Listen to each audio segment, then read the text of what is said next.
किसी कठिन समस्या का हल अच्छी तरह निकालने के लिए आवश्यक है माता पिता की सहायता, साथियों की सहायता, स्वप्रज्ञ अध्यापक की सहायता। जिसका सही आंसर है स्वप्रज्ञ। छात्रों का निम्नलिखित में से किस तरह से सही मूल्यांकन संभव है? वर्ष में 2 बार, वर्ष में केवल 1 बार, प्रति माह मूल्यांकन हो, वर्ष में 3 बार। जिसका सही आंसर है प्रति माह मूल्यांकन हो। शिक्षक होने के नाते आपका हड़ताल के बारे में विचार है, इन पर सरकार को रोक लगानी चाहिए। कभी कभी हड़ताल आवश्यक होती है, हड़ताल किसी समस्या का हल नहीं है, हड़ताल करना शिक्षक की गरिमा के खिलाफ है। जिसका सही आंसर है हड़ताल करना शिक्षक की गरिमा के खिलाफ है। एक प्रखर बुद्धि बालक यदि कक्षा में अनुशासनहीनता हो रहा हो तो आप क्या करेंगे? उसकी समस्या को समझने का प्रयास करेंगे, आप उनकी परवाह नहीं करेंगे, उसके अभिभावक से शिकायत करेंगे, उसको आप दंड देंगे। जिसका सही आंसर है उसकी समस्या को समझने का प्रयास करेंगे। आपकी कक्षा में कुछ छात्र समाज सेवा से जी चुराते हैं, एक शिक्षक के प्रति आप क्या करेंगे? उनको आप दंड देंगे, आप उनको शारीरिक श्रम करने की प्रेरणा देंगे, आप उनकी उपेक्षा करेंगे, उनसे कुछ ना कहेंगे। जिसका सही आंसर है आप उनको शारीरिक श्रम करने की प्रेरणा देंगे।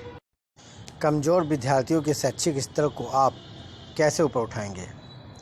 अभिभावकों को सूचना देकर, प्रधानाचार्य को सूचना देकर, अच्छे विद्यार्थियों की सहायता से, अतिरिक्त समय देकर। जिसका सही आंसर है अतिरिक्त समय देकर।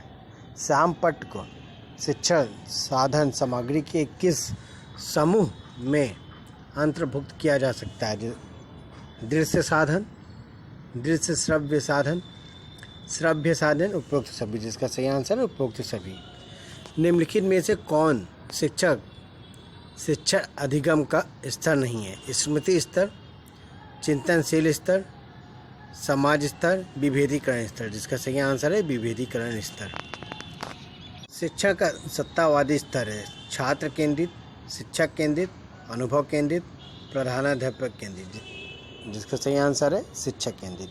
मनोचित्रण का संदर्भ है जोखिम भरे कार्य के लिए कर्म योजना, अर्थग्रहता को बढ़ाने का एक तकनीक, मन के प्रकाय को अन्वेषण, मन का चित्र खींचना। जिसका सही आंसर है मन के प्रकाय का अन्वेषण।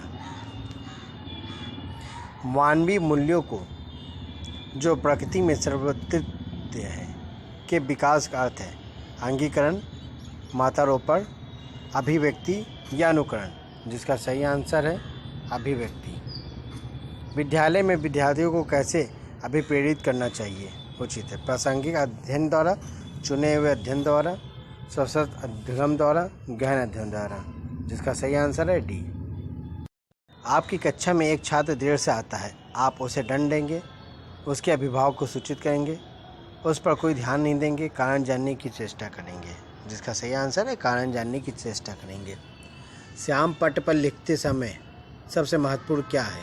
बड़े अक्षरों में लिखना, अच्छी लिखावट, छोटे अक्षरों में लिखना, लेखन में स्फुटता। जिसका सही आंसर है अच्छी लिखावट। जब एक विद्यार्थी असफल होता है तो समझा जाता है कि शिक्षक असफल है, पद्धति असफल है, यह व्यक्तिगत असफलता है, पाठ्य पुस्तकें असफल। जिसका सही आंसर है यह व्यक्तिगत असफलता है।